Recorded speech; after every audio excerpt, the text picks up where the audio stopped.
Remember to meet people halfway. Remember that when it comes to sport, language is not that important. I love to play like more soccer. It's the sport. Like, run, friends, go like around Australia. Like to give my experience in soccer to like little kids and to become famous one day.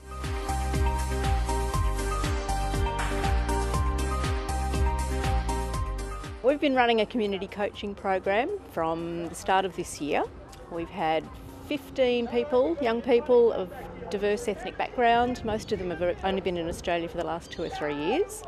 And they've come to us and we've run a training program for them to become coaches, junior football coaches. Just like we were doing indoor soccer, like Nick Nicholas saw me like doing some talk to the boys about coaching or something like that. He said, why don't you go to do coaching certificate to become coach for little kids?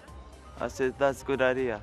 I'm with CMY Sports and Recreation team. Really, we had a couple of boys who were looking to take that next step, volunteering at club level, things like that, and the coaching was a good fit for them to come down here.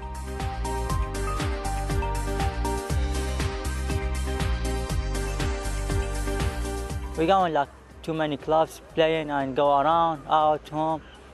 Yeah, more friends, meeting friends, like from other countries, not just Iraqi. Getting out of their own community and getting into that wider community, the football community, increasing their social networks and learning skills as they're doing that. So, 2.5, 3 years in the country, still learning English, what a great opportunity and a great way to improve your language skills by coming down and teaching your football skills to younger kids. We've brought a bunch of young people together who didn't know each other, didn't know much about organised sport in Australia, and they've become really good friends. They've made friends with the kids in the club, with parents and other coaches, so we've introduced them to a whole new community network. The little kids just love them, and together they've all developed new skills and new friendships. Self-language for kids, sometimes speaking something we don't hear it before, so we kind of like practice English. So look, it's been great for them. Their confidence levels have increased. In the year I've known them, their English levels have increased.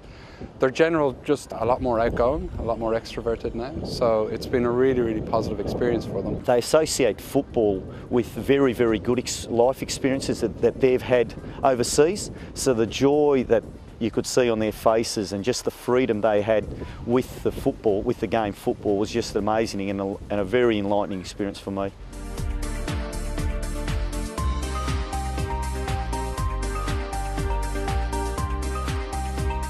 Every time I leave school, street to the street and to play soccer. We're very, very privileged in Australia, and a lot of the times we take it for granted, but some of the stories that these people have come and they bring baggage to Australia is just amazing, and it was a breath of fresh air for me. It just probably gives us a bit of a reality check. Some of the barriers for newly arrived communities will be transport, language, culture, just differences in culture and how things are done, financial issues as well. It's really about supporting the families and the young people doing that as opposed to doing for them.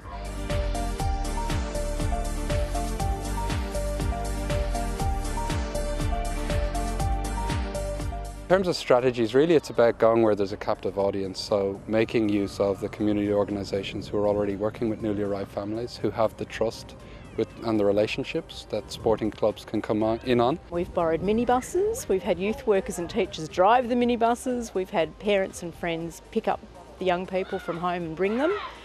And eventually, as they became more engaged and more committed, they have found their way themselves. They've negotiated the public transport system. So it's about developing the relationships which helps develop the commitment, and with that you find amazing ways to get around problems. We are clear about our boundaries as workers and sports as well, and that we don't try and do too much. We dare to support as opposed to do for.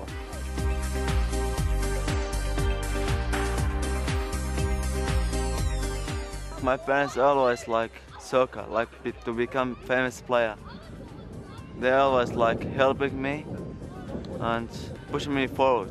It's investing a fair bit of energy at the onset to make those contacts and to build the relationships, but it's about structuring a program to offer the opportunities. Once people become involved, they tend to reach out to others and they bring other people along. But it's building the trust and the relationships first, and it does take a bit of effort.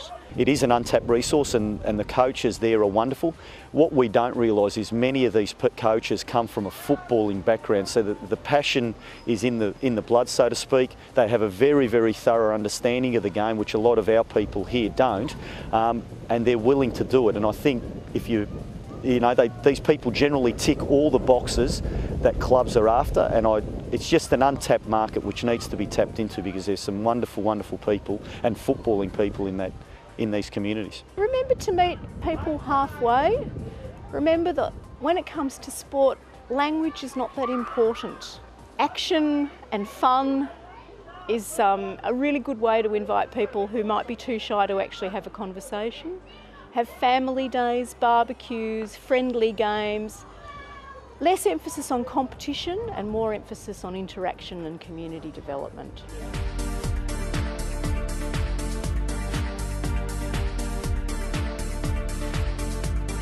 I like coaching like one day good club, and will be good coaching for everybody, and like team and club like us. Nabil was recently selected for the Street Soccer World Cup to represent Australia, which is a phenomenal achievement for someone 3 years in the country, and to put on the green and gold.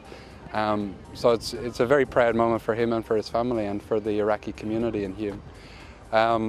They're also up at the English Language Centre in Broadmeadows, which they were students of about 18 months ago, and they've taken their coaching skills free of charge, voluntarily are going up to the Language Centre and are coaching 80 students. Well, there's a need because there's a whole pool of talent out there. A lot of young people who come to Australia come with a football background, whether it's a formal one or they just play around in the street. They're incredibly talented players. A lot of them are fantastic informal teachers and have the potential to be great coaches. But at the end of the day, all they want to do is coach or play football, which, to be honest, we speak a global language, and they have a very good understanding of that. So all I say is open your doors, be accommodating to them, because a lot of them have some wonderful skills that we don't have, and some great life stories that they can impart on all areas of any sporting organisation.